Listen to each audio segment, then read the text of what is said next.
Hello friends, welcome back to my channel. তোমরা সবাই কেমন আছো? আশা করছি সবাই খুব ভালো আছো। আমরাও খুব ভালো আছি। চলে এসেছি আজকে একটা নতুন ব্লগ ভিডিও নিয়ে। দেখো, আজকে দেখাবো দুটো রেসিপি, একটা নয় দুটো রেসিপি আজকে দেখাবো। ফার্স্ট দেখো এখানে কি করছে মা, এখানে উনুন টুনুন লেপে যা আঁচ ধরিয়ে দেখো ডিম সিদ্ধ করতে বসাচ্ছে। বুঝতেই পারছো তাহলে ডিম দিয়ে আজকে একটা রান্না হবে। ডিম দিয়ে হবে, ডিমের কালিয়া ঠিক নয়, পেঁয়াজ কলি দিয়ে মটরশুঁটি দিয়ে একটা ঝাল মতো হবে।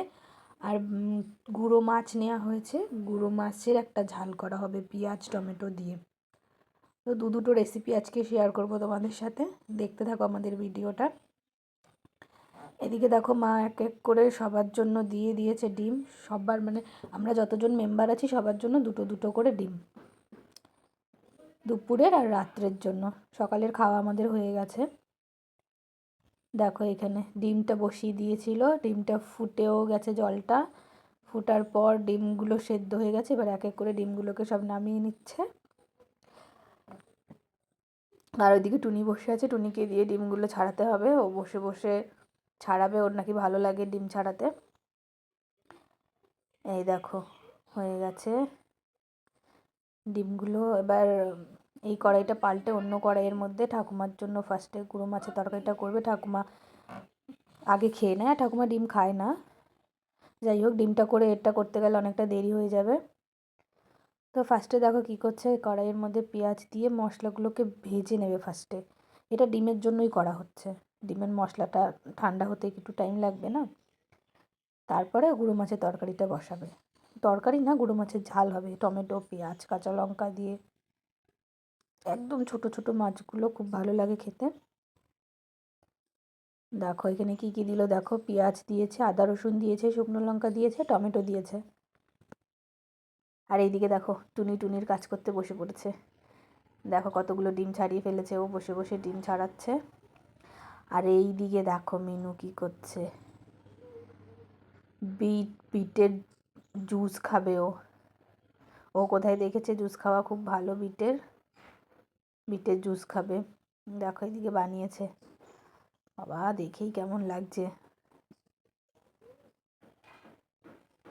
চিপড়িয়ে চিপড়িয়ে সব রসগুলো বের করছে। এইদিকে দেখো আবার এইদিকে চলে এসেছি, মশলাটা হয়ে গেছে, মশলাটা নামিয়ে নিল মা। দেখো খাবে, দেখো একদম নাক মুখ চেপে খাচ্ছে। দেখো অনেকটা বেশি নিয়ে নিয়েছে, জিভ দেখো পুরো একদম কালী ঠাকুরের মতো লাল হয়ে গেছে জিভ।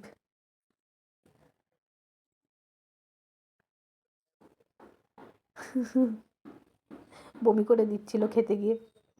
দেখো ওর খাওয়া হয়ে গেছে। এদিক দিয়ে মা কড়াই ধুয়ে বসিয়ে দিয়েছে, কড়াইতে তেলও দিয়ে দিয়েছে। আর এদিকে দেখো ওর সাথে এসে শয়তানি করছে, আগেই লাগিয়েছে দেখো বিটরুটের সেগুলো গালের মধ্যে, বেশ মনে হচ্ছে মেকআপ করেছে ও, আবার এসছে লাগাতে।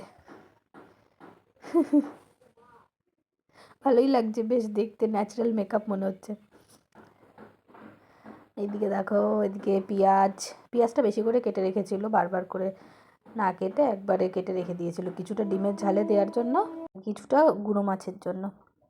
এ দেখো আমি আবার এদিকে এসে ওকে জিজ্ঞাসা করছিলাম যে বলো তো ডিম আগে এসেছে না মুরগি আগে এসেছে। ও কনফিউজ হয়ে গেছে, কি বলবে কি বলবে, লাস্টে তারপরে বলছে মুরগি। হাসছে দেখো কেরম তাকিয়ে বলদের মতো। ওকে দেখে কিন্তু বড় মনে হতে পারে, কিন্তু ও কিন্তু ক্লাস 3-তে পড়তো, এইবার 4-এ উঠলো। এই দেখো এইদিকে পেঁয়াজটা ভাজা ভাজা হয়ে গেছে, খুব একটা ভাজা করেনি অত, মানে যতটা হওয়ার দরকার ভাজা ভাজা হয়ে গেছে। তারপর সেই টমেটোগুলো, দুটো ছোটো ছোটো টমেটো কেটে রেখেছিল মা, টমেটোগুলো দিয়ে দিল। এর মধ্যে একটু রসুন থেতো করে রেখেছিল, রসুন থেতো করে ওটা দিয়ে দিল।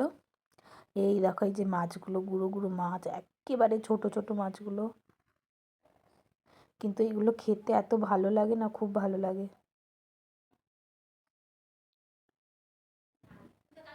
দেখো একদম মনে হচ্ছে ছোট ছোট পোকা, জলের পোকা। দেখো এটা রান্না করতে খুব একটা বেশি টাইম লাগে না, যেহেতু আলু টালু কোনো সবজি টবজি দেওয়া হয়নি, তো গলার কোনো ব্যাপার নেই। পেঁয়াজটা তো হয়েই গেছিলো, পেঁয়াজ টমেটোটাও প্রায় গলে এসছে যতটা গলার দরকার। এবার দেখো একটু ভাজা ভাজা করলেই হালকা আরেকটু করলেই হয়ে যাবে। তার মধ্যে দেখো মা দিয়ে দিল হলুদ, লবণ। দেখো জলটা একটু শুকিয়ে আসলেই ব্যাস হয়ে গেল।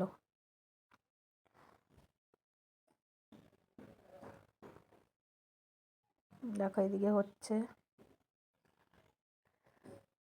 খুব বেশি এটাকে করা যাবে না, নাড়লে আবার ভেঙে টেঙে যাবে মাছগুলো। এমনিই একেবারে ছোট ছোট মাছ। আর দেখো ধনেপাতা কুচিয়ে রেখেছিল, দিয়ে দিল ওপর দিয়ে। হয়ে গেছে। এবার এটার মধ্যেই নামিয়ে নেবে, এই প্লেটটার মধ্যেই। এই দেখো নামিয়ে নিচ্ছে।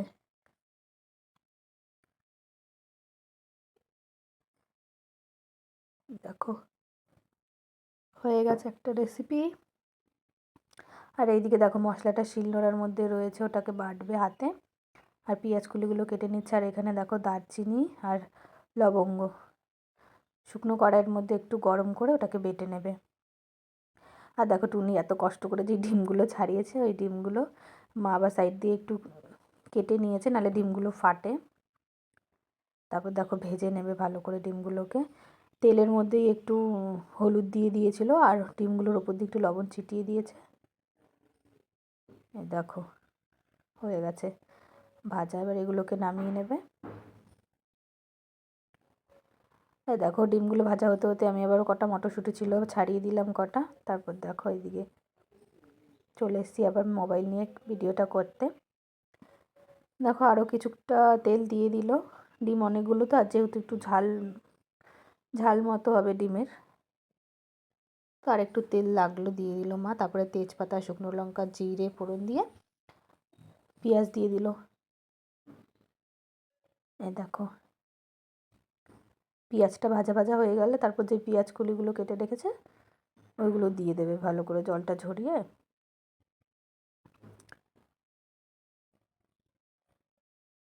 এখনই এগুলো পাওয়া যাবে, কিছুদিন গেলে আর পাওয়া যাবে না। এখন বেশ ভালো লাগবে খেতে। আর দেখো পেঁয়াজ কুলিটা দিয়ে তারপরে দিয়ে দিল হচ্ছে সেই মটরশুঁটিগুলো, আর লবণ হলুদ যতটা লাগবে দিয়ে দিল, একটুখানি নেড়ে টেড়ে। এই দেখো মশলাটা যেটা করে রেখেছিল সেই মশলাটা দিয়ে দিল। মশলাটা দিয়ে একটু কষিয়ে ব্যাস তারপরে ডিমগুলো দিয়ে দিল। এটাও হতে টাইম লাগবে না, এটার মধ্যেও কোনো আলু টালুর ঝামেলা নেই যে সেদ্ধ হতে টাইম লাগবে। কিছুটা ফুটলেই হয়ে যাবে। তারপর দেখো কষানোর পরে যতটা জল লাগবে পরিমাণ মতো জল দিয়ে দিল। এটা একটু একটু ঘনই হবে, ফুটলেই ব্যাস রেডি আমাদের ডিমের ঝোল। আচ্ছা সরি সরি, ডিমের ঝোল না, ডিমের কারি। ডিমের কারিই বলতে পারো।